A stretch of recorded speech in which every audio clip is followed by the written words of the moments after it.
Baik, Bismillahirrahmanirrahim. Ini kita coba mau dengar ceritanya Zahra ya tentang hmm? Oh, belum. Terus apa yang ditambah? Coba ada. Atau ada yang kebingungan pengen menulis apa? Ya. Apa itu? Kan ayatnya. Itu ayatnya bisa satu. Nggak harus ya. Maksudnya kayak gini nih. Kadang-kadang eh, apa namanya? Ini pengaruh budaya. Oke. Gini cara nyarinya. Misalnya antum cari di Google Scholar nih.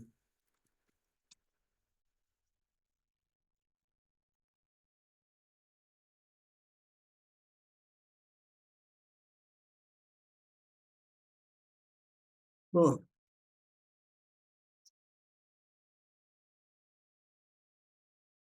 nah, ini contohnya kayak gini nih. Ya, pesan humor, ya kan? Ada kritik sosial, ya kan?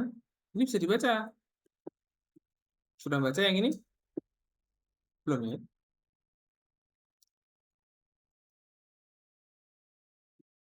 Ini ada nih, ragam bahasa dalam ceramah. Ini sih 2024 nih, baru ini. Retorika dakwah bahasa Indonesia.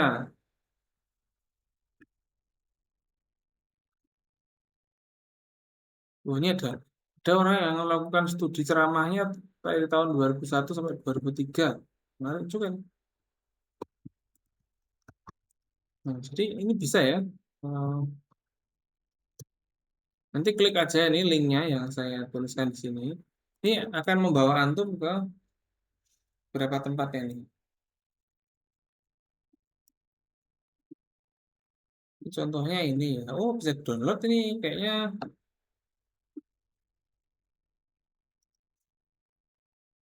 Coba dibaca di sini ya.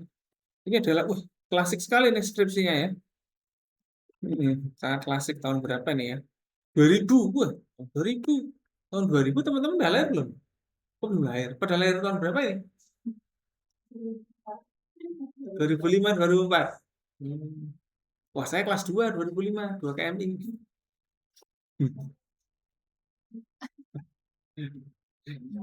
Wah, ini benar-benar para-para bayi beneran ini. Nah, coba teman-teman lihat di sini ya. Nah, ini aja masih tulisan ketikannya ketikan lawas sekali ya. Dosanya masih DRS, DRS semuanya ini. DRS ini bukan di rumah saja ya. Coba di sini bisa dilihat. Skripsinya pun juga tipis ini nggak terlalu banyak kok. Cuma 71 halaman. Nah, menarik kan? Ini bahasa Indonesia dan sastra. Yo, ini ada nih unsur pendahuluannya apa aja. Dilihat sini, ya kan? Sorry, sorry, sorry. Balik sih. Dalam ceramahnya Zainuddin MZ ini ternyata punya unsur pendahuluan yang wah di sini bisa dilihat nih. Saya tambahkan ya. Bentuk tuturan yang digunakan terbagi tiga unsur, pendahuluan, isi, dan penutup. Nah, ini bisa dijelaskan dari sini. Nah, udah ada. Udah ada, bagus. Berarti ini ngutip ini juga.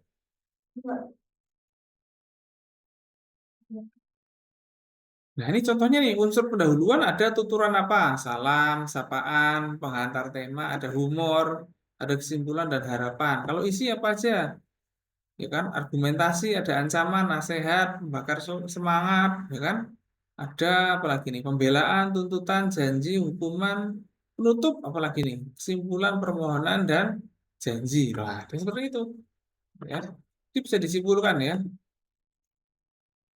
Nah, ini kayaknya isi isi ceramahnya seperti itu deh. Bisa dilihat di daftar isi ya kalau misalnya teman apa Zahra ini mau melihat apa aja sih tutur dakwahnya seperti apa, fungsi retorika, ya kan? Komponen tutur dakwahnya seperti apa, nih bentuk tuturan isinya seperti apa, ya. Tapi ini melihatnya dari sisi bahasa dan sastra. Boleh aja seperti itu, ya karena komunikasi ini memang prodi komunikasi ketika itu belum belum banyak dan ngetren gitu ya. Apalagi prodi komunikasi tahun 2000-an. Wah, itu masih kamera-kamera digital aja kayaknya saya nggak tahu udah ada apa belum itu. Ya. Saya tuh pernah punya kamera digital itu tahun 2008. Itu aja saya udah termasuk orang-orang yang agak pertama punya kamera digital itu tadi. Nah, ini contoh-contohnya seperti itu. Oke, nanti bisa dilihat ya. Ada lagi nih, eh apa nih?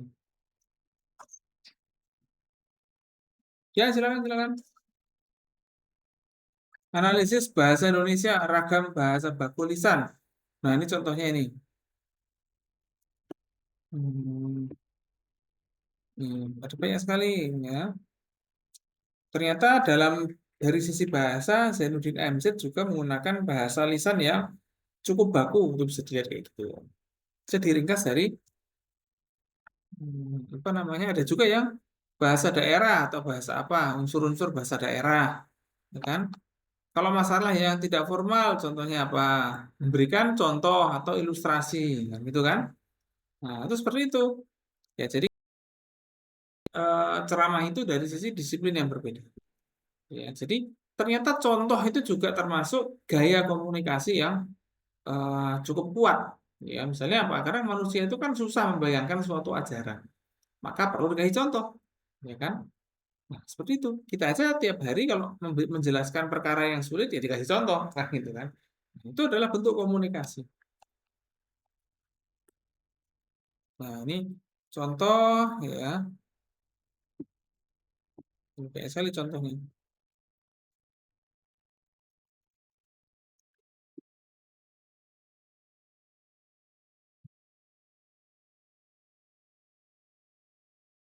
Ya, humornya seperti apa nanti bisa dicari ya. Kontrol F, ada humor nggak ya kira-kira? Ini ada humor, humor. Oh, ini ada humor. Hmm,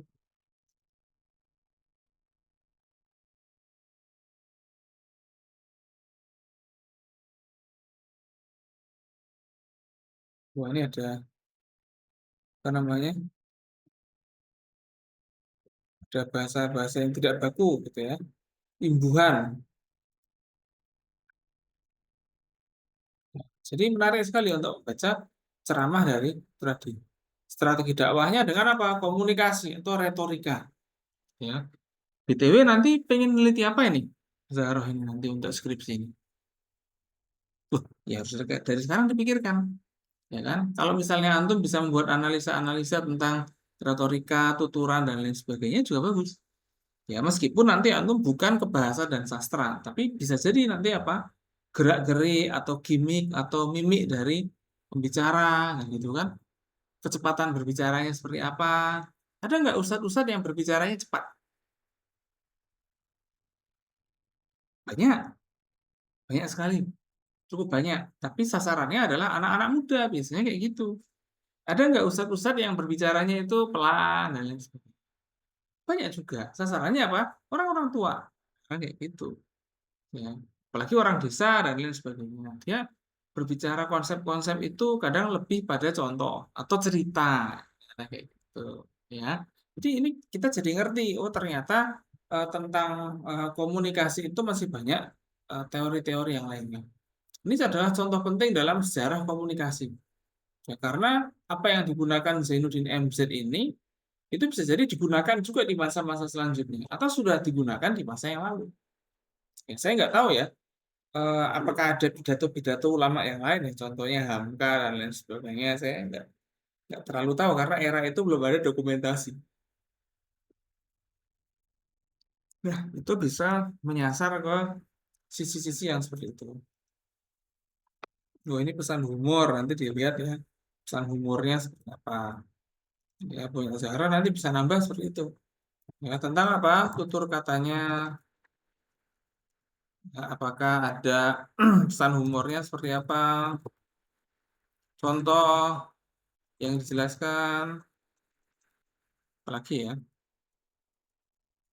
Nah, itu perlu untuk melihat ya, eh, gaya bicara,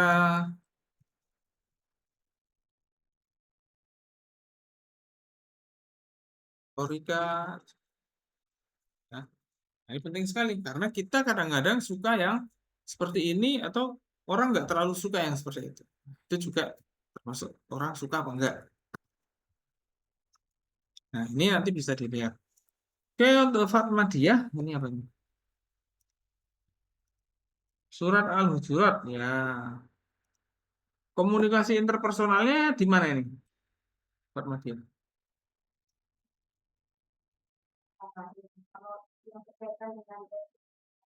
Mm. Teorinya nanti dulu nggak apa-apa. Sejarah pemikirannya itu adalah bagaimana komunikasi interpersonalnya ini dari mana ke siapa. Kayak gitu. Nggak tahu ya fungsinya ngambil dari mana yang kalau yang bahas itu jadi belum fungsi Oh, gitu. Ini mau bahas teorinya. ya yang apa yang berkaitan dengan kan ini tentang pertama sekarang. Hmm. Nah, kenapa dia bisa berkaitan dengan teori tersebut itu belum Bisa. Misalnya teori interpersonal itu gini. Antum sejarahnya antum sudah paham belum tentang Usman ini meninggal kenapa kira-kira? Sudah ada kira-kira ya? Ada nggak percakapan-percakapan Usman ini dengan yang lain ketika sebelum meninggal? Atau Usman ini pernah bercakap-cakap dengan Nabi misalnya dijanjikan syahid misalnya kayak gitu ya. Contohnya loh ya.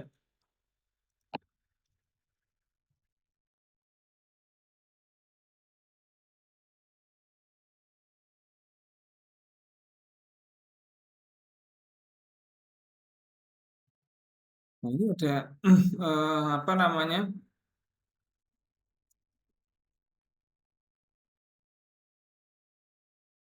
Ada apa namanya?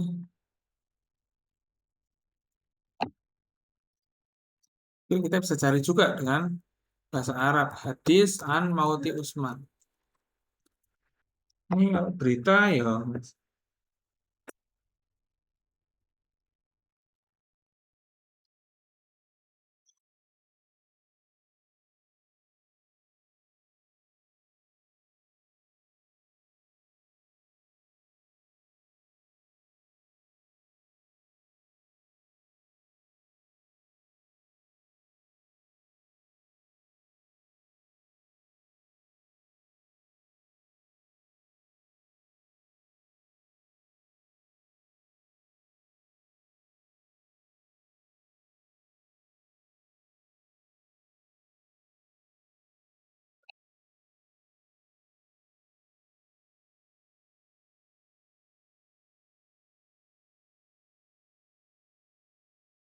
Nah, ini contohnya ada seperti ini tadi nih.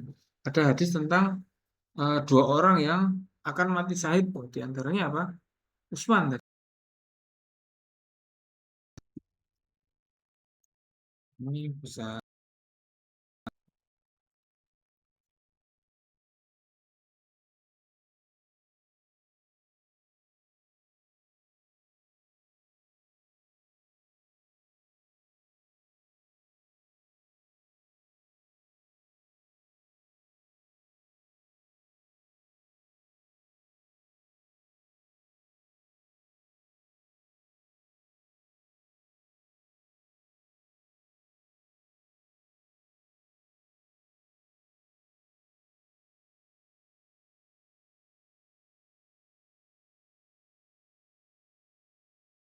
Ini pada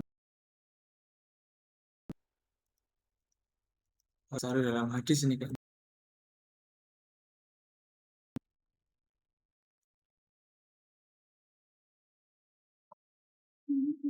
Ya, ya, ya.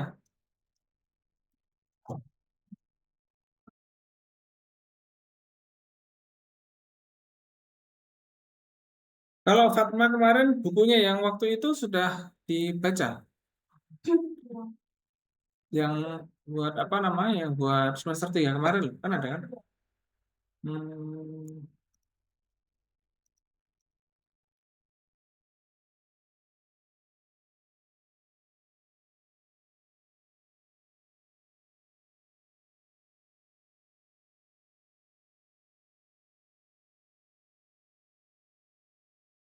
Nah, pertama itu apakah di Al-Hujurat ya?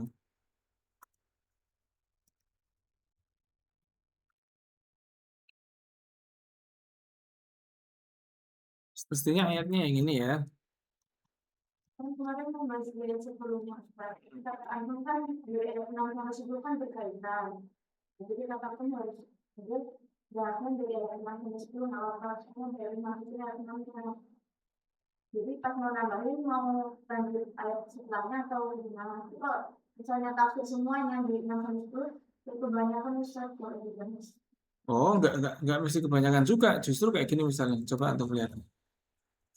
Ini yang 6 sampai 10 ya. Ini tadi kayaknya. Ini ayatnya nggak usah masuk, nggak apa-apa. Apa namanya? Tulis saja Al-Hujurat 6 sampai 10 sudah cukup ini di sini ya.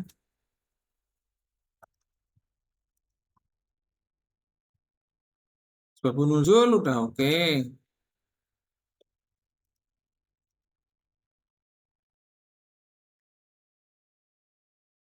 Nah, ini apa namanya? Ini contoh antar personal ya atau interpersonal itu komunikasi Rasul dengan orang secara langsung. Itu juga bisa, ya kan? Eh, Terus ada lagi yang di sini yang tentang fitnahnya ini sebenarnya yang penting sebenarnya.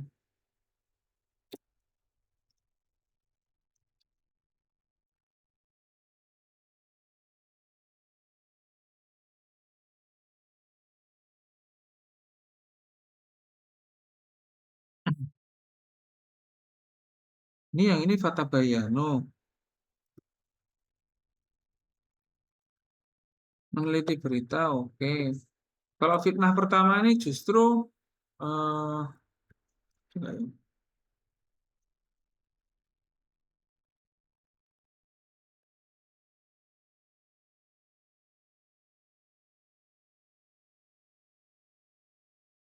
Ini ayatnya yang ini ya.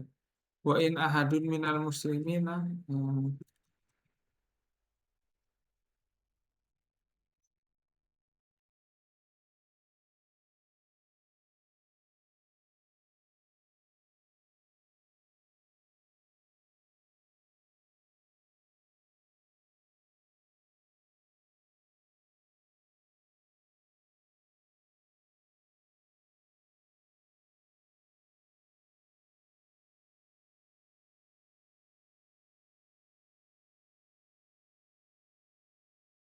Ini pada ayat yang ini ya, pada ini judulnya ini.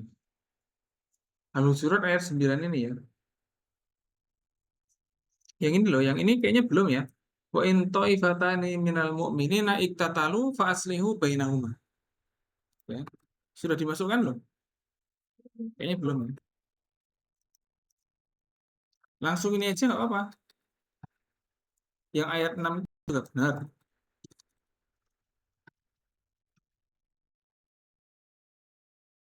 Yang ayat 9 ya ini ya. Ya. Jadi ketika terjadi ada apa orang-orang yang saling bermusuhan, nah ini siapa di sini kira-kira? Hmm,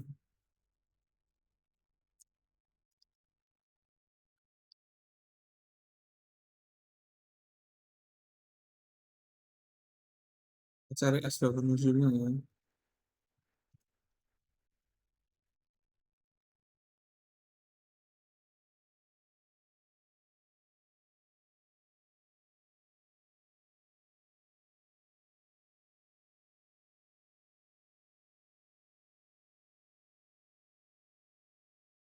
Asbabun nuzul bisa nyari di sini ya, misalnya Al-Hujurat ya,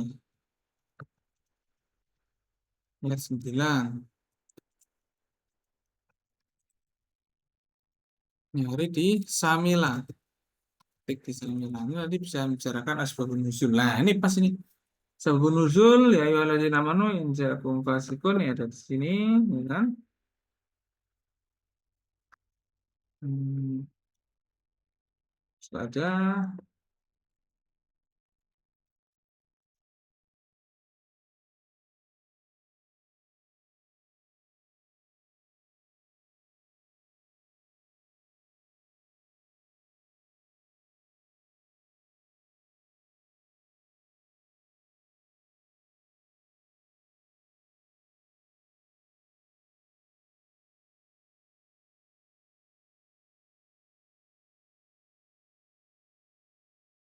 berapa sih ini kok?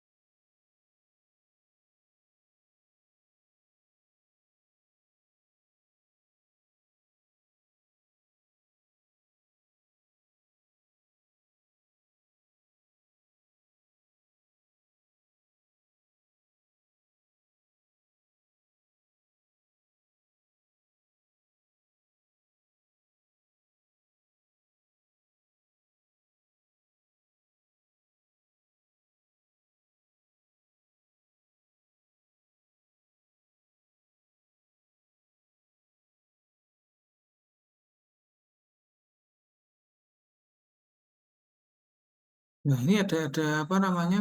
Hmm, ada banyak ceritanya ternyata di sini.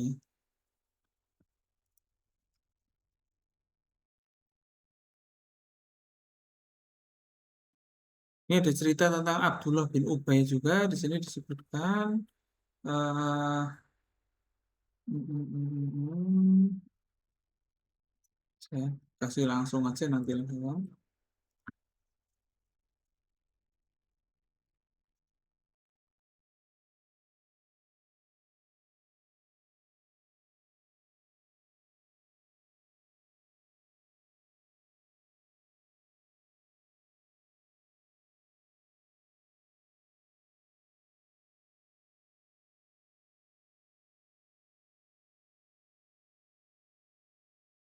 Sebab nuzul kita harus cari sebab nuzulnya.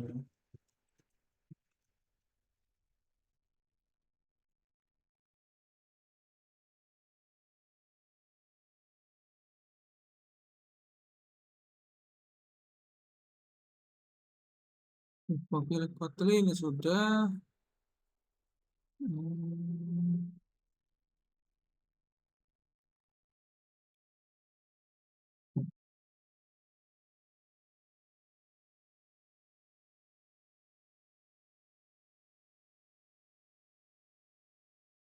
Ini masih ada hubungannya juga ya. Jadi eh, ayat-ayat yang tadi itu sangat berhubungan ya. Dari berita harus memeriksa, ya kan?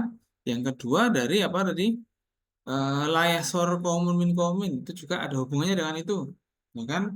Ini ternyata ada hubungannya dengan eh, pencegahan terjadinya apa yang dituliskan dalam Al-Hujurat ayat 9 tadi itu. Ya. Di antaranya di sini nih. Layashor komun min komin. Oh, jadi ternyata komunikasi interpersonal itu pertama harus merupakan sesuatu yang baik. Ya, jangan sampai antar personal itu punya dendam masing-masing. Sehingga dia akan menimbulkan fitnah tadi itu. Ya. Karena fitnah pertama pertama juga terjadi karena itu tadi. Fitnah pertamanya terjadi karena apa? Komunikasi yang kurang apa ya namanya itu ya? Kurang clear ya antara orang-orang yang mendukung Ali bin Abi Thalib dan lain sebagainya dan lain sebagainya. Padahal sebenarnya kalau dari sisi keinginan semuanya sama-sama ingin damai. Ya, tapi mungkin karena mereka merasa, ini orang ini termasuk orang yang nekat dan harus harus apa namanya harus diperangi. Kelompok yang lain juga merasa seperti itu. Ya, sehingga mereka benar-benar berperang satu sama lain karena keyakinan masing-masing. Ya, tapi setelah perang itu usai, akhirnya mereka merasa bahwa wah, ini kita sebenarnya sama-sama nggak salah, tapi ya udah terlanjur perang. Nah, ini dalam ayat ini disebutkan seperti itu. Ini ada ayat lagi, ini jelas ini ya. Hmm,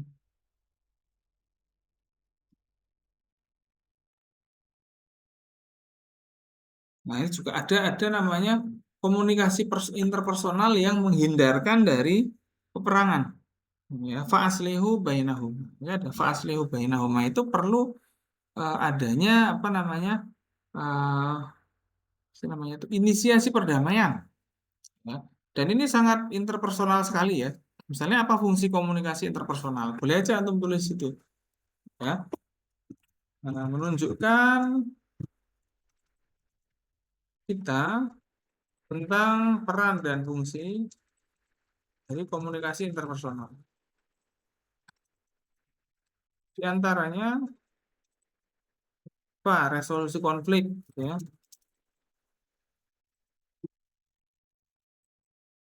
Ini apa namanya menyelesaikan atau mencegah potensi konflik yang diakibatkan karena perbedaan. Itu juga bisa ditulis seperti itu. Nah, dan ketika fitnah itu juga terjadi seperti itu.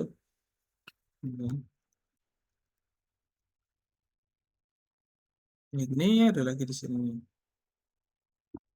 Kalau di sini rata-rata dihubungkan dengan itu ya. Dihubungkan dengan tidak boleh menghina satu sama lain. Wala tanah basu bil alqab. La yaskhur qaumun min qaumin. Ya.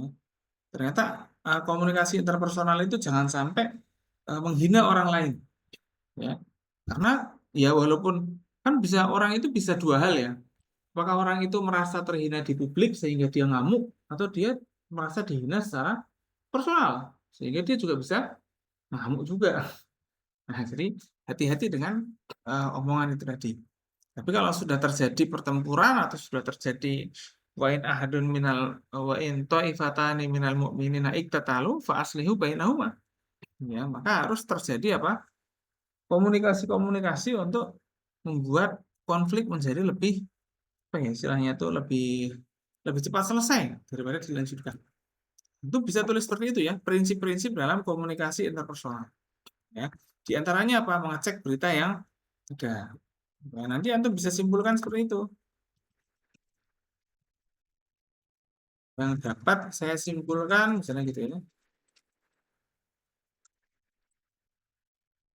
Apa gitu.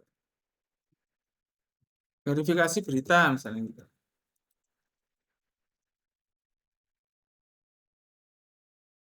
Ya, verifikasi berita yang akan disampaikan meskipun gitu ya.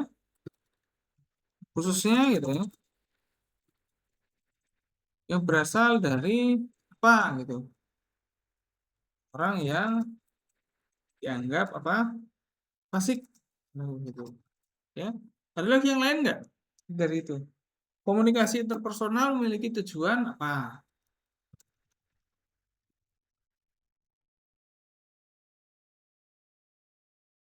Apa diantaranya menjaga perdamaian gitu ya. Apalagi resolusi konflik.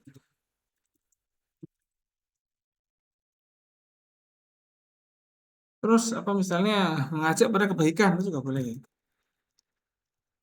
Eh, melarang apa namanya larangan menghina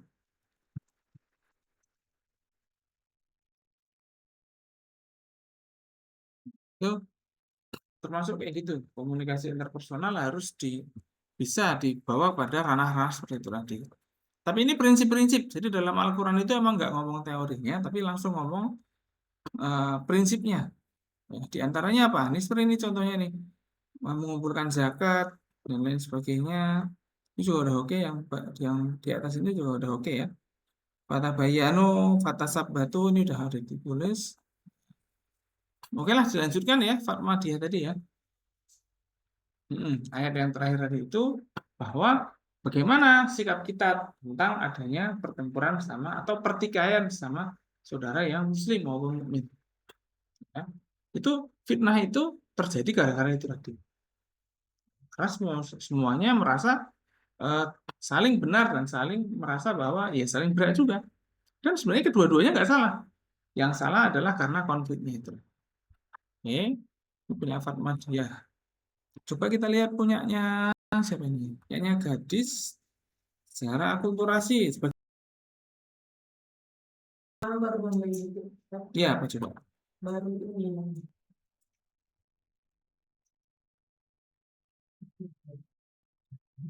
baru dua keluarga sama ini. Ya. Jadi antum mau fokus pada apanya sekarang? Soalnya, Hah? soalnya, Strategi dakwahnya mungkin, ya, ya kan? Jadi bagaimana mereka membuat suatu modifikasi budaya.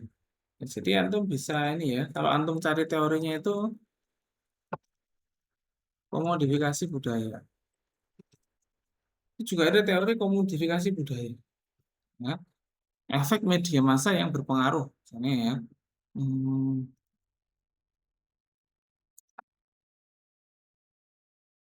Nah, ini dia, memperkuat identitas atau memberi nilai secara ekonomi kepada objek, subjek, dan budaya dalam berbagai bentuknya. Ya. Ini juga bisa masuk dalam teori komodifikasi budaya, yaitu apa? Suatu tindakan akulturasi tadi itu, ya, dari budaya yang dulunya itu non-Islam, tapi lama-lama diisi dengan nilai-nilai Islam, sehingga yang tadinya itu tidak bernilai Islam mulai ada nilai Islamnya. Ya, nanti antum kasih komentar itu ya. Mestinya sekarang sudah waktunya untuk berkomentar itu. Contoh akulturasi budaya tadi ya. Salah satu unsurnya kan tadi disebutkan ya,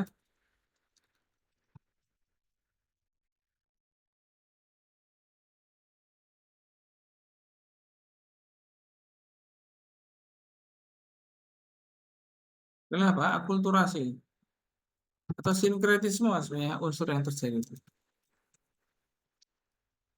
Bahwa eh, budaya yang lama,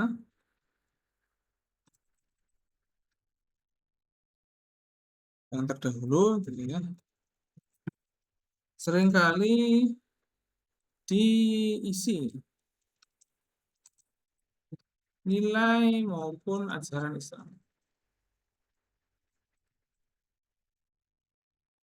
Ya, diisi nilai atau ajaran Islam.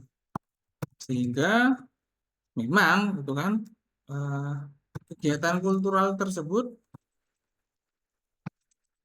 menjadi lebih bernilai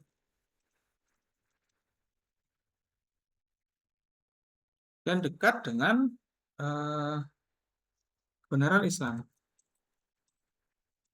Nah, itu contohnya seperti itu. Pokok yang paling penting dalam sinkretisme. Ya emang sih, kelemahannya kalau terjadi Islamisasi lewat budaya itu akan ada sinkretisme. Orang mencampur adukkan antara satu budaya dengan kepercayaan yang lain. Tapi ada kelebihannya. Kelebihannya apa? Orang tidak menyimpan dendam karena konflik. Ya kan? Contohnya bagaimana orang menyimpan dendam karena konflik itu? Ya itu terjadi di negara-negara yang dia itu memang Islam, tapi masih banyak perangan di situ. Ya, contoh di mana? Di Afghanistan. Sampai hari ini Afghanistan itu belum damai. Ya. Menurut Antum kenapa kira-kira?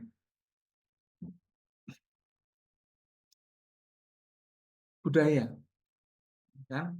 Budayanya seperti itu. Ya, Afghanistan tuh emang terkenal apa ya? Disebut apa ya? Saya agak lupa dulu sebutannya apa. Tapi daerah itu emang sudah diperebutkan sejak lama sekali. Ya, kayak militernya Amerika itu pernah ke Iran dan Irak. Ya kan pernah ke Irak khususnya gitu ya itu. Untuk mencari siapa? Saddam Hussein. Tahu nggak sih antum Saddam Hussein itu siapa? Nggak tahu ya. Jadi termasuk pemimpin Irak yang berpengaruh. Ya kan?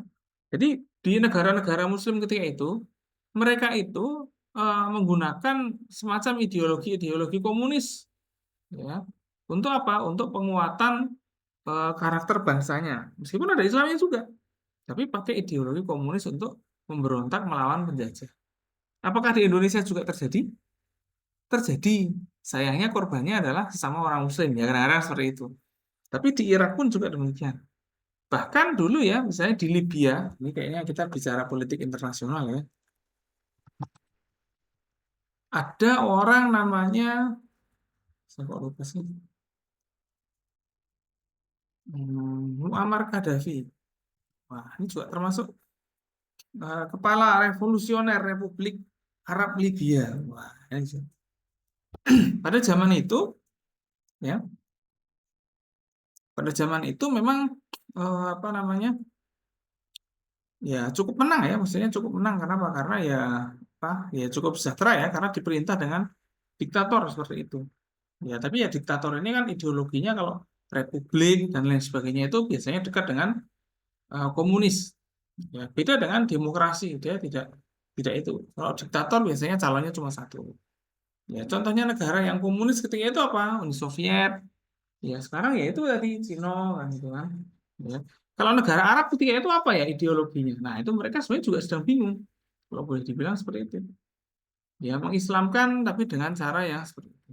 Sehingga terjadi revolusi, beberapa kali revolusi. Sekarang yang lagi rame adalah Suriah atau Syria. Nah, itu juga terjadi revolusi lagi. Tapi di Indonesia, Islam itu masuk tanpa melalui revolusi-revolusi apapun. Jadi dia itu ya slow aja, nyantai aja.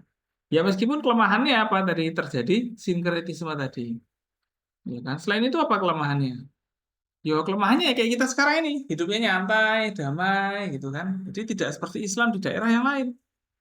Ya. Beda. Islam di tempat lain misalnya di Qatar atau di mana itu mereka termasuk semangat bekerja. Kan? Tapi kalau di daerah kita nggak terlalu semangat bekerja. Kenapa? Karena dengan apa adanya aja udah bisa hidup. Tapi kalau kayak orang, misalnya ya, di negara-negara yang padang pasir, mereka kalau nggak bertahan hidup dengan baik, ya bisa mati kan. Gitu kan. Kalau misalnya antum di Indonesia seperti ini kan di mana-mana ada kehidupan ya. Di sana ada kehidupan, di sini ada air. Tapi kalau di negara-negara yang padang pasir akan susah. Sehingga kenapa Islam itu bisa cepat berkembang di Indonesia? Karena strategi para wali songonya yang berhasil mengakulturasi. Atau di situ dikatakan ada modifikasi budaya atau komodifikasi budaya. Ya. Contohnya apalagi budaya Nusantara yang masuk bersama dengan Wali Songo. Selain tadi itu ya, sinkretisme ajaran agama tentang syukur. Ya, zaman dulu ajaran-ajaran agama non-Islam ketika membicarakan tentang kesyukuran, apa yang dilakukan? Mengorbankan. Nah, mengorbankan hewan atau bahkan manusia sebagai sesembahan. Itu karena mereka memang tujuannya adalah kesyukuran sebenarnya. Ya kalau dipikir-pikir ya menakutkan, tapi orang yang mau dikorbankan itu malah senang pada zaman dulu. Emang dipikir agak aneh ya. Jadi ada pengorbanan manusia atau human sacrifice.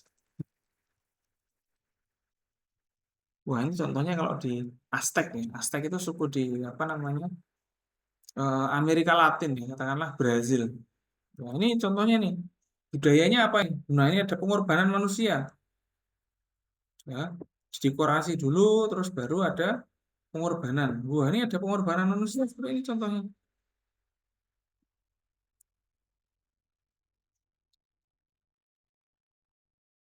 Tapi ini emang bukan bukan suatu yang mengerikan, tapi di sana malah suatu yang ditunggu-tunggu.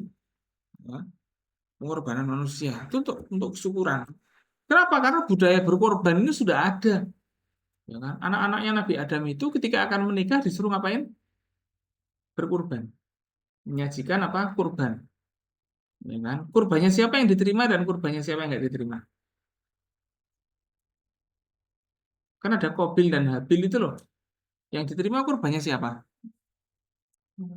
Hah?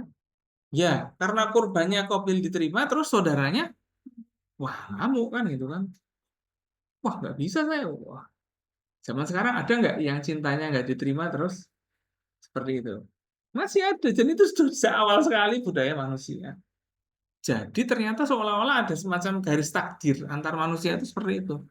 Ini melamar dengan ini, ya nggak dibilang diterima sih. Tapi ada satu yang lagi yang datang melamar dengan lebih besar lagi diterima. Wah, yang nggak diterima ini benar-benar bisa coba halau. Padahal sebenarnya kalau nggak memikirkan untuk diterima atau nggak diterima kan nggak terjadi pembunuhan itu. Tapi itulah namanya ujian, ya nggak? Dan itu namanya memberitahukan kepada kita bahwa ternyata manusia itu sudah melakukan itu sejak dahulu, ya kan? Nah, itu jadi ternyata pengorbanan itu akhirnya dianggap sebagai sesuatu yang apa ya namanya itu ya? Iya, sesuatu yang harus dilakukan.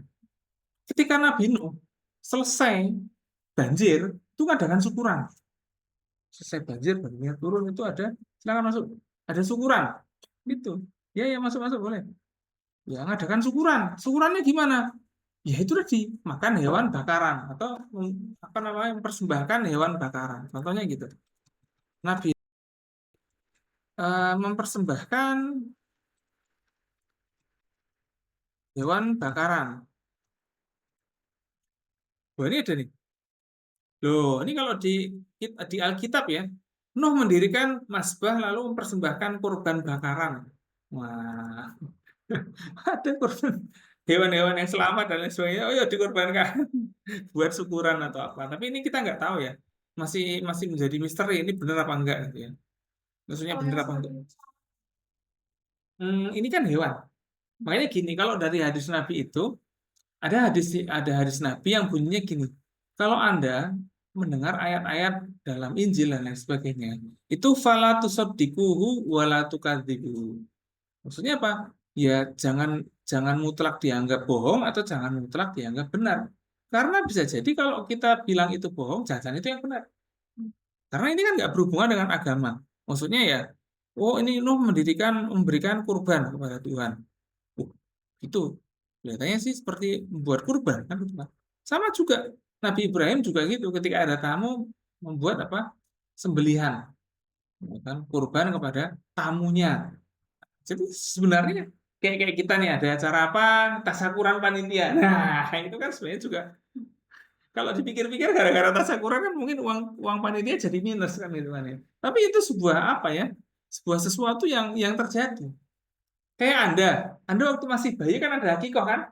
Ada kurbannya juga berarti kan? Jadi kurban mengorbankan itu budaya yang sangat lama sekali. Nah, dalam akulturasi budaya, Itu kurban-kurban itu ada, tapi setelah itu diberikan nilai. Nilainya apa? Bukan bacaan mantra, tapi bacaan ngaji atau doa, dan namanya gitu. Ya, jadi budaya nggak dihapus, tapi diakulturasikan. Ya, untuk gadis nanti ditulis seperti itu ya. Contohnya apa aja, kayak gitu kan? Bisa misalnya dalam segi tembang, nyanyian. Yang namanya budaya-budaya pada zaman dulu, yang namanya nyanyian dan lagu-lagu itu akan diiringi atau identik dengan apa? Tarian cewek-cewek biasanya. Di Arab pun juga demikian. Bahkan pra-Islam sudah jelas pasti itu. Ya. Jadi yang namanya zaman dulu itu perempuan itu nggak dianggap berharga kecuali sebagai suatu aset saja, ya kan? Makanya dalam dalam pernikahan di era Arab pra-Islam itu mungkin ada yang udah pernah baca ya. Yang namanya perempuan itu kalau suaminya meninggal, dia diwariskan. Jadi dia itu kayak barang. Misalnya ente udah punya suami, suami ente meninggal. Terus ente itu diwariskan ke orang lain sama keluarga ente. Ya kan? Atau diwariskan atau dibagi. Jadi bagi waris itu termasuk ente dibagi juga. Gitu loh. Maksudnya dibagi itu ini dikasihkan siapa gitu loh. Kan kalau dalam Islam ada bagian warisan nggak? Ada. Ketika ada orang meninggal, warisannya dibagi kan? Oke. Nah, istri itu termasuk barang warisan yang dibagi. Kalau zaman pra-Islam seperti itu. Nah, ini istrinya gimana? Oh, kasih buat itu aja. Oh, kasih. Gitu. Seperti itu. Jadi nggak kayak sekarang. Ya kan? Istri dapat. Kalau dalam Islam, dalam warisannya istri dapat apa enggak? Dapat. Loh, kalau suami meninggal, istri dapat warisan nggak? Dapat warisan. Kalau zaman dulu, istri jadi warisan. Bedanya seperti itu. Ya kan? Kadang diwariskan ke anaknya. Kalau anaknya nggak bisa ngurus, udah dijual aja lah ini. Gimana sih? Waduh, repot banget kan itu. Ya karena zaman dulu seperti itu, melihat sesuatu itu secara material banget. Ya, tembang, nyanyian. Yang namanya nyanyian, namanya nyanyian zaman dahulu tuh diiringi dengan tarian-tarian cewek-cewek. Sekarang masih ada nggak? Masih, zaman sekarang masih. Kalau ada yang lagu atau nyanyian apa lah itu yang dangdutan itu, gitu kan. Jadi itu adalah budaya yang sudah sangat lama. Gitu. Makanya kok kenapa nggak bisa musnah dari bumi ini? Ya budaya itu sudah sangat lama gitu loh. Antum harus tahu. Bedanya Islam apa? Lah ini seperti antum ini. Bedanya apa? Ada menuntut ilmu dan lain sebagainya. Jadi akulturasi budaya ya. Sehingga sekarang yang nyanyian itu tembang itu punya nilai, punya makna. Bahkan kalaupun dangdut sudah ada yang religi dan lain sebagainya. Nah, itu contohnya akulturasi. Ya. Apalagi ya selain itu apa? Kurban. Kurban zaman dulu apa? Nyawa manusia. Terus cuma dibakar aja tanpa dimakan. Zaman dulu tuh kurbannya cuma dibakar aja, nggak dimakan. Kalau zaman sekarang, antum akikoh itu dulu waktu masih kecil tanya aja orang tuanya, pasti nyembelih kambing untuk akikoh. Itu dibagikan dan dimakan nggak Ewan? Ya, dibagikan dan dimakan.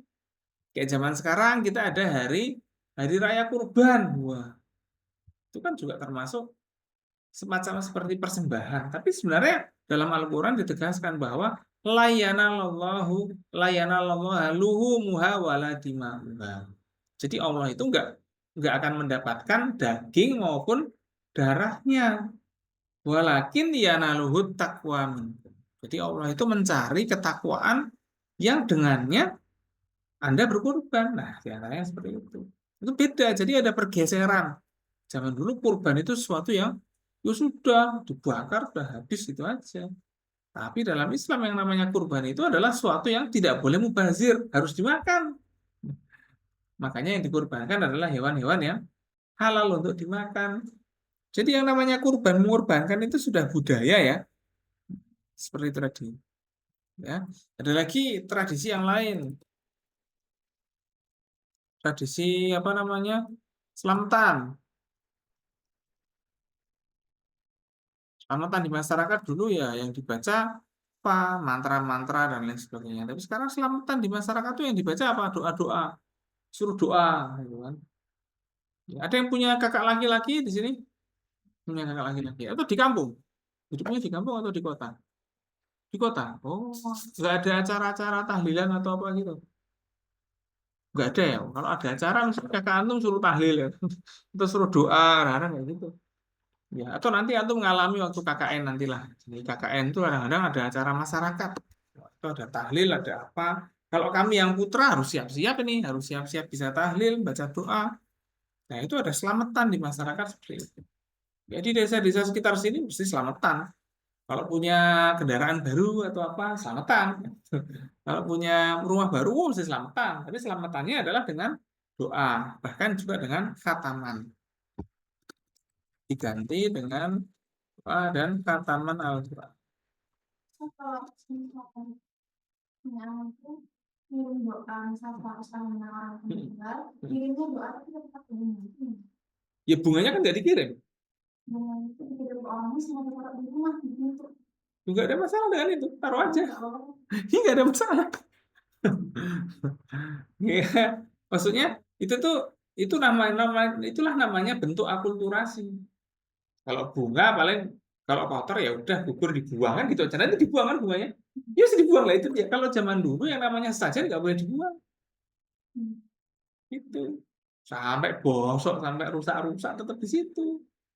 Tapi kalau kita dalam Islam bunga dari situ habis itu apa dibuang, habis itu mesti dibuang. Yakin. Lah itu kenapa? Karena itu hanya simbolik saja. Simbolik tradisi. Kayak gitu bedanya. Kalau Anda pernah ke Bali nggak? Siapa yang pernah ke Bali dulu? Masuk nggak ada? Pernah ke Bali mesti. Pernah. Kemana? Lama. Udah lama. Oh enggak. Waktu masih kecil atau gimana? Ya. Oh, nanti kalau ke Bali atau perhatikan di Bali itu di mana-mana tuh ada pura kecil, ada sajen, ya kan? Itu sajen-sajen kecil ada patungnya, ini sajen kan. Di mana-mana ada sajen-sajennya. Ya masuk masuk.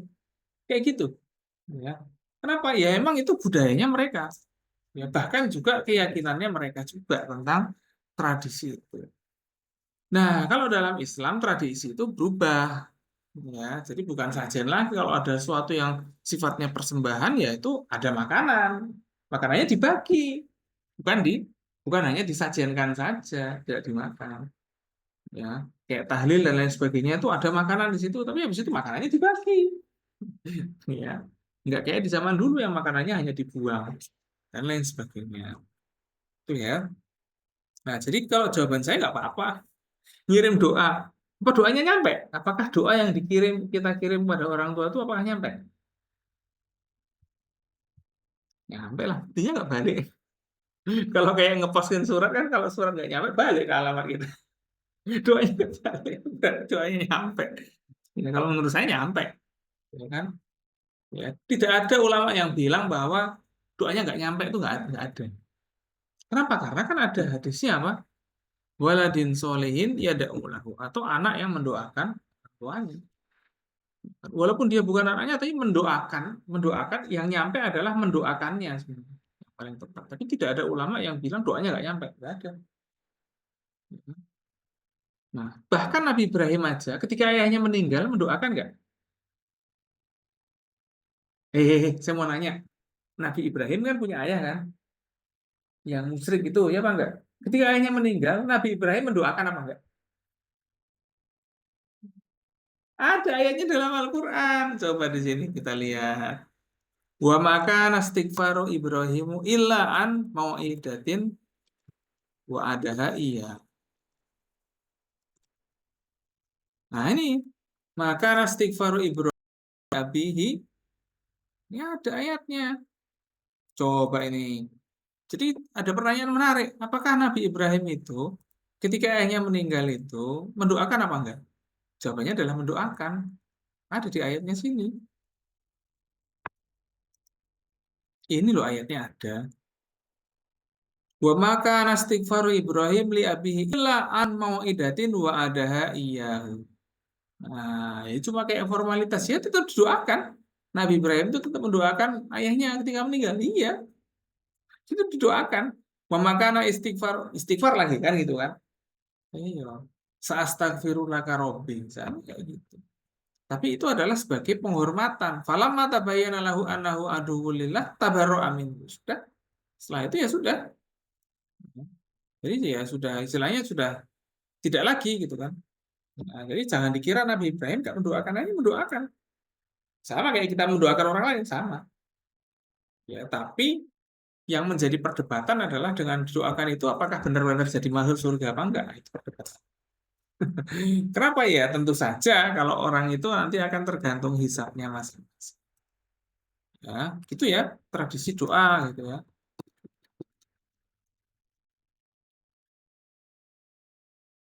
Doa bersama gitu kan, tradisi-tradisinya seperti itu. Untuk orang meninggal. Kok di kota nggak ada sih selamatan dan tradisi untuk orang meninggal itu kenapa nggak ada? Atau jarang? Ya ada berapa ada. Tapi kan jarang. Itu kan kota-kota kabupaten yang dia itu sebenarnya aslinya desa. Salam. Silakan. Gimana, Sat? Boleh, boleh, boleh, boleh. Iya, iya. Nah, jadi gitu ya. Kayaknya gadis ya. Oke, kita coba lihat lagi nih. Ini Daisa bila perkataan lemah lembut. Oke. Ini kaulan apa ini? Kaulan langinan. Yang kemarin saya kasih masukan sudah atau belum? Apa tuh? Berkata lembut itu juga bisa dilarang. Sudah. Hmm? Ya, carikan ayatnya ya. Ini loh ayatnya tentang ini. Hmm. Fala tahdona bil qaul.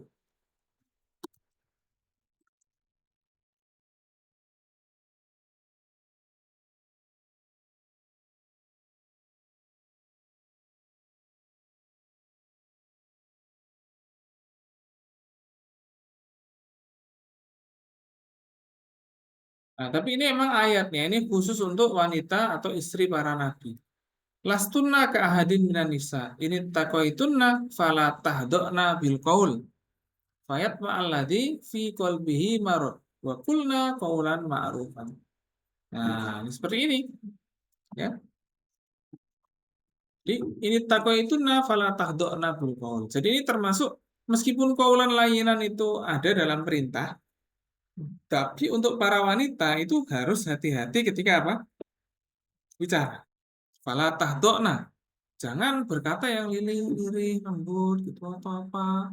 Dalam berbagai kesempatan seperti itu nanti dikira-kira orang mau apa. Itu kan.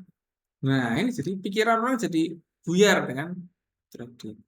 Nah, kalau cowok ya biasa aja. Tapi kalau cewek, lah ini fala tahdona bil qaul. Ini ada perintah yang menarik untuk perempuan. Meskipun ada perintah kaulan layinan, tapi ada perintah fala tahdona bil qaul. Makanya kaulan layinannya dicari ya. Fabima rahmatin minallahi lintalahum. Itu juga perlu dicari tafsirnya. Yang itu sudah nih Dais. Ya belum juga. Itu jangan lupa ayatnya. Ya, fabima rahmatin minallahi lintalahum. Walau kunta fadhan ghalidul qalbi lan faddu min hawli. Nah, itu ayat itu juga dicari. Ya, terus juga ayat tentang apa namanya? Nabi Musa, ya. Nabi Musa kepada Firaun itu apa? Fakula lahu kaulan layinan la'allahu yatadzakkaru au yakhsha. Nah, ini ya. Di ayat ini penting sekali untuk antum bahas ya. Yang ini satu tentang ini tadi. Fala tahduna bil qaul. Fabima rahmatin minallahi lintalahum. Yang sini. Wa rahmatin minallahi lintalahum. Apa artinya? Fabima rahmatin lintalahum. Ini harus antum cari. Jika ini cari tafsirnya. Terus yang terakhir adalah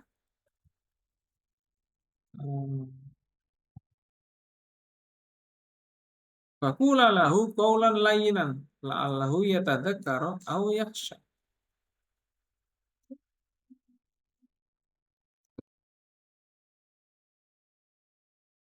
Ini aja lah kaulnya 3 aja ini yang dibahas. Gak usah banyak-banyak ya. Ini cari tafsir dan hadisnya ya. Fala tahdu'na bil qaul ini gimana? Sifat lemah lembut dah oke. Tapi qaul yang tadi itu harus. Nah, ini udah ada nih ayatnya. Wa bima rahmatin minallah. Cari lagi tafsirnya ya. Ini tinggal ditambah tafsirnya lagi. Nah, tapi juga harus ada ini tadi perlu perhatian dalam perkataan yang lemah lembut itu ada batasannya, ya kan? Makanya ada ayat fala tahdhuna bil qaul. Hati-hati ketika berkata yang lemah lembut juga harus hati-hati pada posisinya masing-masing. Nah, ini sekarang Dewi Maharani Putri ya ini. Dakwahnya Bani Umayyah apa yang sudah ada nih? Mau itu Umar bin Abdul Aziz. Mm-mm. Google. Heeh. Coba mana hasilnya? Oh iya, sebelum di sini. Ini dah. Loh, mana nih? Ini. Oh, ini udah oke nih. Hmm,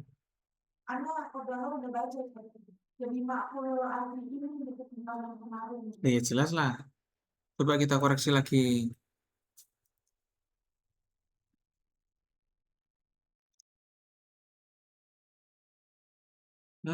Udah agak oke sih sebenarnya ini. Nah, jadi di sini komunikasinya bagaimana? Apa yang diutamakan Umar bin Abdul Aziz? Ini pertanyaannya seperti ini.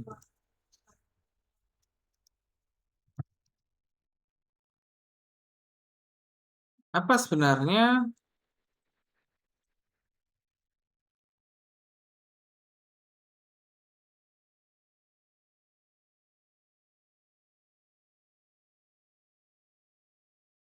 sebenarnya peringatannya itu untuk apa gitu ya? Untuk apa sebenarnya? Menurut antum kenapa Umar bin Abdul Aziz itu mengingatkan tentang akhirat?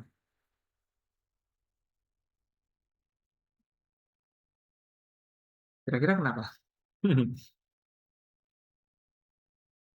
Ada sebabnya. Di antaranya salah satunya gini ya. Jadi zaman Umar bin Abdul Aziz ini sangat sejahtera. Zaman itu sangat sejahtera. Orang itu kalau sejahtera atau hidupnya sejahtera kan dia kadang-kadang lalai kan gitu. Nah, sehingga Umar bin Abdul Aziz itu sampai hidup sederhana terus juga walaupun negara itu sejahtera tapi sampai hidup ya apa namanya kelihatan miskin dan lain sebagainya karena itu tadi supaya mengingatkan kepada orang-orang bahwa ya memang sih ini adalah kesejahteraannya sekarang sudah tinggi tapi orang harus tetap ingat akhirat. Karena zaman dulu tuh saya juga nggak tahu gambarannya ya, belum baca tarikhnya lebih detail. Kalau nggak salah itu diantaranya itu memang era orang-orang pada kerja keras. Ya, jadi sebelum Umar bin Abdul Aziz itu transisi. Anggaplah seperti kayak gini loh. Anggaplah seperti orang di Cina itu. Sekarang orang di Cina itu trennya apa? Kerja keras. Wah, mereka kerja keras. Kerja, kerja, kerja. Toko-toko Cina itu biasanya sebelum jam 6 itu udah pada buka. Kalau dagang mereka rajin sekali. Kadang sampai malam, ya kan? Seolah-olah kerja itu nggak kenal lelah. Ya emang kayak gitu. Kalau gambaran yang saya tangkap kayaknya zaman Umar bin Abdul Aziz tuh sampai kayak gitu. Ya, orang-orang tuh pada kerja keras semuanya. Ya tetap ibadah sih, betul, tetap ibadah. Ya cuman mereka itu karena trennya adalah kerja keras, akhirnya jadi agak agak lupa tentang orientasi akhir. Nah, orientasi akhiratnya kita nggak tahu ya, apakah di era itu seperti apa, saya juga kurang paham. Itu sama seperti situasi sekarang di negara-negara Islam ya, di negara-negara Arab lah ya, yang dia itu kaya raya. Seperti di Kuwait, ya kan, Qatar dan lain sebagainya, Uni Emirat itu semuanya sekarang kaya raya negara-negara itu. Menurut antum mereka kaya raya kenapa? Hmm? Sumber daya minyaknya besar, ya. Ya, sumber daya minyaknya besar sekali, sehingga mereka bisa membangun. Kampus yang pertama mereka dirikan adalah kampus tentang pengelolaan minyak bumi. Nah, itu dia strateginya. Apakah di Indonesia ada kampus yang mau pengelolaan tentang minyak bumi? Aneh nggak ada ya? Nah, itu. Ya, kalau di sana itu di Arabik, di Saudi Arabia khususnya, itu mereka mendirikan universitas untuk pengelolaan minyak bumi. Anda nggak percaya, browsing aja. Ya, ya silakan, silakan, silakan. Bentar lagi kita mulai yang ini. Ini udah mau jam 11. Ya.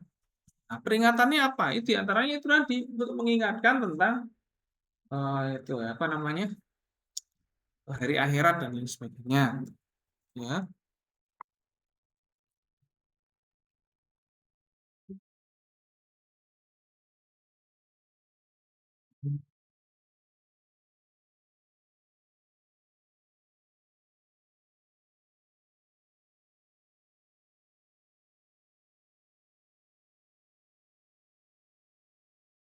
Terus ini kira-kira kepada siapa? Ada nggak nasihatnya kepada keluarga?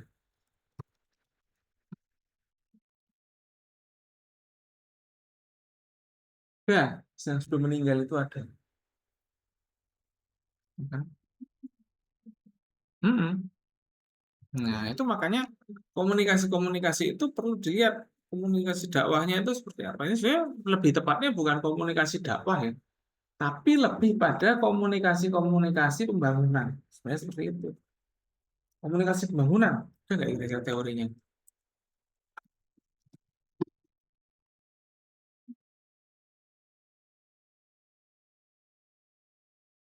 Komunikasi pembangunan, ya, peningkatan kondisi sosial dan ekonomi. Itu sebenarnya komunikasi pembangunan, ya kan? Sosial dan ekonomi. Apa yang dihutbahkan oleh para khalifah pada zaman dahulu itu jenis komunikasinya adalah komunikasi pembangunan, ya kan? Untuk apa? Peningkatan kondisi sosial dan ekonomi, ya. Nah, itu jenis-jenis komunikasi, teori komunikasi pembangunan itu ada, ya, modernisasi dan lain sebagainya. Ini ada tiga teori komunikasi pembangunan. Ini ada, ya, modernisasi, keterbelakangan, dan ketergantungan. Ini ada banyak sekali. Sebenarnya kalau menurut saya punyanya Dewi Maharani ini adalah komunikasi pembangunan, kan? Kalau dipikir-pikir kan menarik ya. Saya Bani Umayyah ini, apalagi zaman Umar bin Abdul Aziz itu sudah sejahtera. Ngapain lagi dia cerita kayak gitu? Nah, itu justru yang mau dibangun adalah bangunan spiritual, kan? Supaya orang jadi ingat untuk selalu mendidik, untuk selalu ini walaupun sudah sejahtera.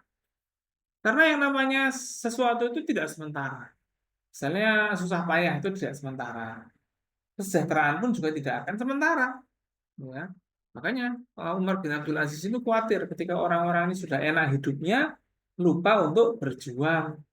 Itu yang jadi masalah. Kayak negara-negara yang maju sekarang ini mereka sudah enak hidupnya. Tapi mereka kalau sudah ngomong perjuangan ya enggak. Gitu.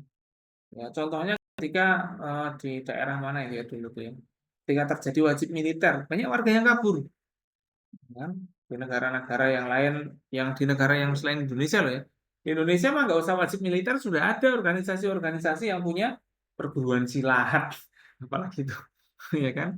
Ormas-ormas itu punya perguruan silat masing-masing nggak? Punya. Muhammadiyah punya perguruan silat apa? Aku nggak tahu. Tamak Suci itu punya Muhammadiyah. Kalau NU punya perguruan silat nggak? Ada apa? Agar rusak. Yang lain-lain masih banyak lagi. Di Indonesia ini banyak sekali kayak gitu. Tapi di luar negeri nggak ada. Kalaupun ada seperti itu tuh mereka cuma buat olahraga aja. Tapi kita di sini enggak. Bahkan setiap organisasi malah punya organisasi yang mirip militer. Di Muhammadiyah ada apa? Yang kayak militer itu loh. Ada ini apa loreng dan lain sebagainya. Ada Kokam. Di NU ada Banser. Iya, yang saya tahu. Di tempat-tempat lain juga punya organisasi mirip-mirip militer itu. Di Indonesia malah seperti itu. Ya kan? Tapi di luar negeri nggak ada yang mau. Mana mau mereka wajib militer dan sebagainya nggak mau lagi. Ya kan? Jadi kayaknya Umar bin Abdul Aziz itu kalau menurut saya itu mengingatkan para warga yang sudah sejahtera untuk apa? Untuk ingat akhir, untuk ingat perjuangan dan lain sebagainya. Jadi itu jenisnya adalah komunikasi pembangunan. Ya, gitu ya. Apa nanti dibicarakan komunikasi pembangunan juga oke. Ini siapa lagi sih yang belum? Oh iya, Nabila nih belum. Nabila, Haifa, Nabila nih sampai di mana nih kira-kira nih? Lagi masa lagi yang logistik itu saja. Apa tuh? Kan dia bakal katanya, nah menurut kamu itu listriknya dijalankan sama dia memanfaatkan budaya tempat ini. Ya, jadi itu adalah strategi persuasif ya. Persuasif untuk perang itu sebenarnya lebih pada apa ya? Hmm,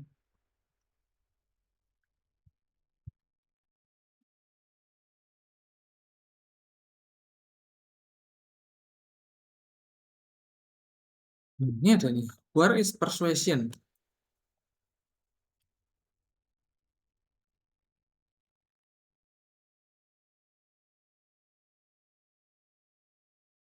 Di perang itu adalah sebuah apa namanya? Hmm, istilahnya itu ya. Sarana-sarana untuk membujuk. Waduh, nggak bisa dibuka ini. Carikan nanti yang bisa dibuka lah.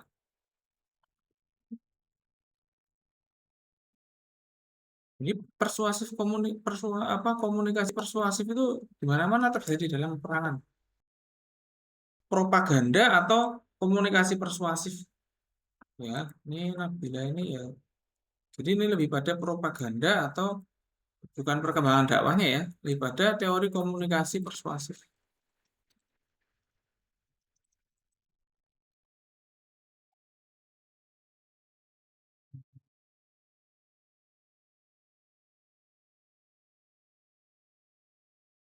Nah, ini dia. Komunikasi persuasif, teori Binsiat. Mungkin judulnya lebih ke situ ya. Nah, khutbahnya seperti apa? Ya kan? Persuasifnya di sini adalah untuk meningkatkan moral pasukan. Sebenarnya yang paling besar seperti itu. Kalau yang punya Dewi tadi diganti ya judulnya ya, komunikasi pembangunan. Ya, di era Umar bin Khattab, Umar bin Abdul Aziz tadi. Karena memang eh, setelah zaman Umar bin Khattab itu negaranya umat Islam itu sudah mulai melebar dan banyak sekali orang pada mulai suka kerja keras itu. Ini Nabila Nurman Muda udah oke ya. Jadi persuasifnya mana nih? Belum bisa. Oh belum. Tapi selain komunikasi persuasif yang jelasnya apa lagi? Udah itu aja. Komunikasi persuasifnya itu adalah gimana membujuk pasukan. Kan? Satu itu aja sih sebenarnya kalau menurut saya. Logistiknya juga mendukung. Ya kan? Jadi bukan komunikasi persuasif yang cenderung bunuh diri, enggak. Tapi semuanya sudah dipersiapkan. Ya kan? Jadi kayak logistik dan lain sebagainya itu sudah dipersiapkan. Termasuk rute pelarian, kalaupun akan nanti ada pelarian itu juga sudah dipersiapkan. Ya, jadi sebenarnya Tariq bin Ziyad itu mau nakut-nakuti orang yang ikut ikut itu setengah-setengah. Karena gini, trennya Tariq bin Ziyad itu selalu menang dalam setiap pertempuran. Ya kan? Apakah bahaya kalau pasukan itu jenderalnya selalu menang? Bisa bahaya. Bahayanya apa? Orang jadi tidak waspada. Wah, tenang aja ada Pak Jenderal, pasti kita menang. Bahaya. Lah ya jadi leha-leha. Nah, justru dari situ Torik bin Ziyad ini pengen buat strategi yang ini orang yang setengah-setengah harus semangat juga. Sama kayak orang di Gontor gitu. Kenapa sih kok ikut sekolah di Gontor? Untuk antum kenapa? Apakah antum pengen berjuang atau antum pengen udahlah sekolahnya udah bagus itu aja. Nah, kan ada dua macam orang itu kan. Sama juga dengan Torik bin Ziyad. Mereka melihat pasukannya kok banyak, bilang gitu ya.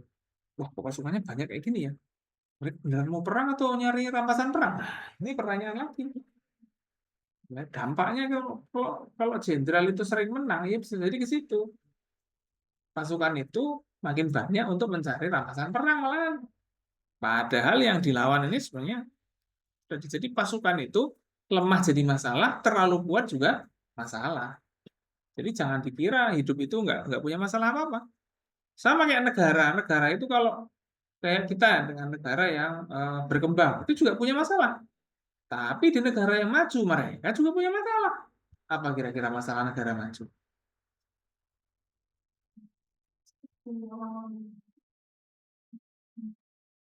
Banyak masalahnya negara maju. Karena orang di negara maju itu gajinya tinggi-tinggi, pertanyaannya jadi kayak gini. Mana yang lebih murah? Menggaji pembantu atau membersihkan rumah sendiri? Menggaji pembantu. Makanya mereka butuh apa? Tenaga kerja. Makanya ada TKI sana. Kenapa? Karena bayar TKI lebih murah daripada bersihkan sendiri. Andai kata gini, saya bersihkan rumah saya 3 jam. Wah, kalau saya kerja 3 jam bisa dapat lebih banyak. Nanti pilih mana? Bersihin rumah atau kerja? Itu lebih pilih kerja kan itu kan? Nah itu seperti itu pikirannya negara maju. Gitu loh. Ya, jadi ente harus tahu kenapa sih ada TKI itu. Ya, karena mereka berpikir bahwa kerja lebih mudah dapat uang daripada apa? Bersihin rumah. Kalau bersihin rumah, dapat uangnya apa? Terpotong. Kayak di Amerika misalnya. Makanya di Amerika itu kayak gaji itu mereka per jam, ya kan? Gaji per jam di Amerika berapa? Coba kita lihat tuh.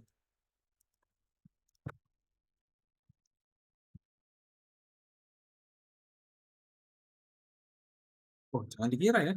Lu ini $30 per jam. Per jam $30. Berarti kira-kira berapa $30?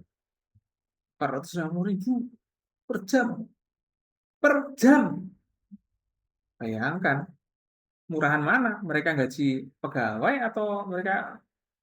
Nah, itu ya kan. Mending mereka kerja daripada bersihin rumah, ya apa enggak? Iya, jawabannya adalah itu. Makanya banyak mereka di sana tuh yang rumah-rumahnya apa?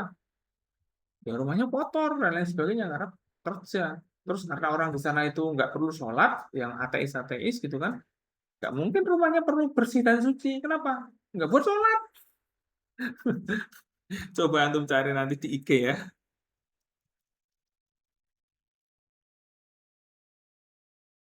Bersihkan rumah. Jadi di IG itu ada siapa itu ya? Apa namanya? Yang bersihkan tuh cleaning apa? Saya agak lupa namanya.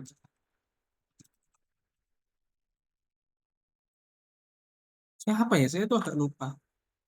Yang siapa sih namanya hobinya tuh bersihkan rumah. Ibu-ibu kok saya agak lupa gitu ya tuh. Mereka ini yang sekarang menggunakan ASMR, mesin rumah, mesin kulkas, gitu kan. Ini kan kayak gitu. Itu ternyata negara maju juga punya masalah, ya kan? Kalau kerjanya lebih besar gajinya, siapa yang ngurus rumah? Kalau di sini kan orang mau ngurus rumah, kenapa? Ya di luar juga gajinya segitu, di rumah juga mending rumahnya rapi kan? Nah, di antaranya seperti itu. Antum jangan dikira bahwa apa namanya? Nah, ini contohnya nih. Ini kalau antum melihat nanti bisa menarik sekali. Oh, cleaning, apa ini orang-orang bersih-bersih rumah? Wah, berantakan. Jasa membersihkan rumah. Kenapa kok mereka nggak merasa perlu membersihkan rumah? Pertama, buang waktu kerja, ya kan?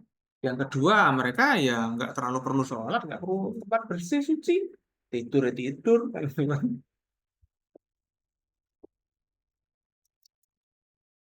Cleaning apa itu ya? Cleaning.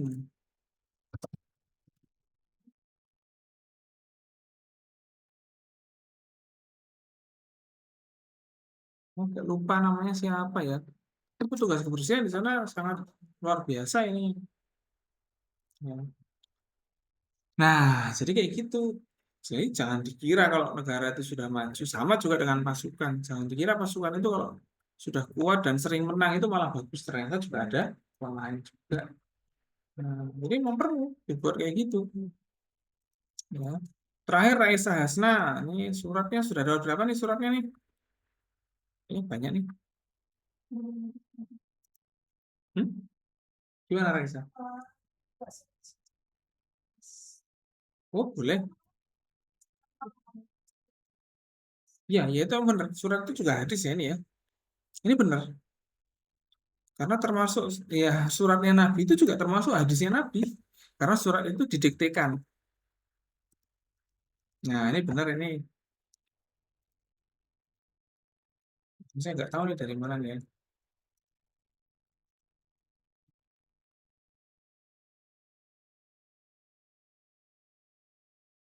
Udah ke sini.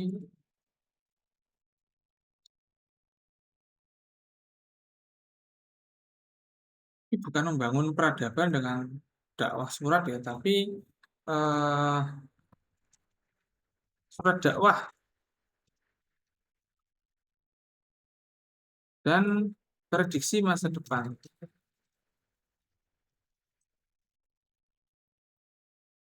Nah, itu kayak gitu.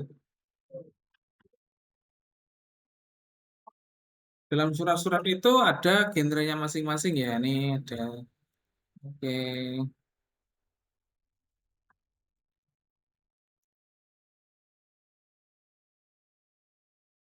Oke, ini berarti tinggal diselesaikan aja ya punyanya Raisa ya, ditertibkan terus juga Halamannya sudah 1.800. Kita uas sampai 3.000 kata ya. 3.000 kata. Ya, 3.000 kata seperti biasanya.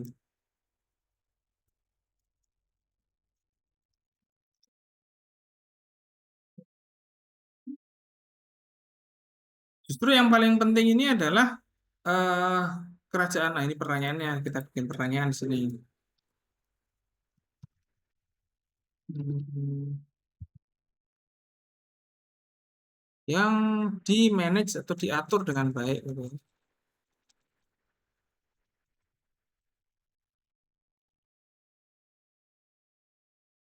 Nah, itu kerajaan apa aja yang diatur dengan baik dari sisi diplomasinya. Di antaranya apa? Romawi. Tapi kalau Persia ya udah mulai nggak baik diplomasinya, ya.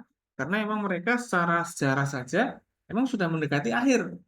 Sudah ada banyak perang saudara dan lain sebagainya, rajanya nggak bijaksana lah. Tapi Romawi ini juga pernah mengalami juga keadaan di mana dipimpin oleh raja yang kacau balau kayak gitu. Ya, karena zaman dulu itu yang namanya kerajaan itu keturunan. Kalau nggak keturunan nggak bisa mimpin. Nah, itu dia kelemahannya kerajaan itu di situ. Ya, yang cukup baik itu apa namanya kerajaan apa yang tadi yang saya sebutkan tadi ya.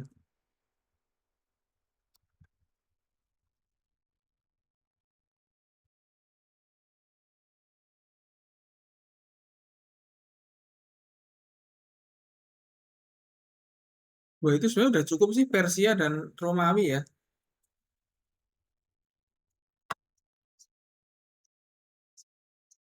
Apa? Ya, yang responnya positif ya, termasuk itu tadi eh apa, Ethiopia ya, lupa saya. Itu juga responnya positif juga itu. Najasyi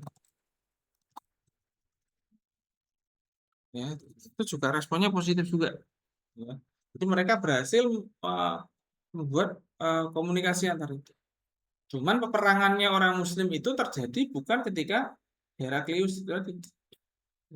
Jadi kerajaan-kerajaan itu kadang-kadang berubah-ubah. Misalnya di tahun ini damai, tahun depan wah nggak damai. Bahkan tahun depan malah mau mengekspansi. Ya, kerajaan juga kadang-kadang berpikirnya seperti itu. Karena melihat juga misalnya, wah orang Muslim ini udah berkuasa lebih lebar nih sampai ke Persia. Wah, Romawi harus juga melebarkan. Lah, mulai terjadi konflik setelah ada itu tadi. Makanya ada konflik perang di Yarmouk itu tadi karena itu tadi orang Muslim sudah mau berhasil mengalahkan Persia. Ibaratnya kayak gini, "Wah, itu Persia kok bisa dikalahkan oleh orang Muslim. Padahal Persia itu inceran mana nih? Nah, ibaratnya kayak gitu. Persia ini udah diincar oleh orang Romawi. Kira-kira kenapa orang Romawi mengincar Persia? Pertanian jelas, ya kan? Apalagi ya? Mereka punya banyak apa namanya tuh tempat-tempat yang strategis untuk perdagangan. Ya, mereka dagangnya kan bisa sampai ke Cina dan lain sebagainya. Itu menjadi suatu yang penting untuk direbut. Ya. Baik, itu saja yang bisa kita sampaikan. Kita tutup dengan bacaan hamdalah. Ya, ini nanti kita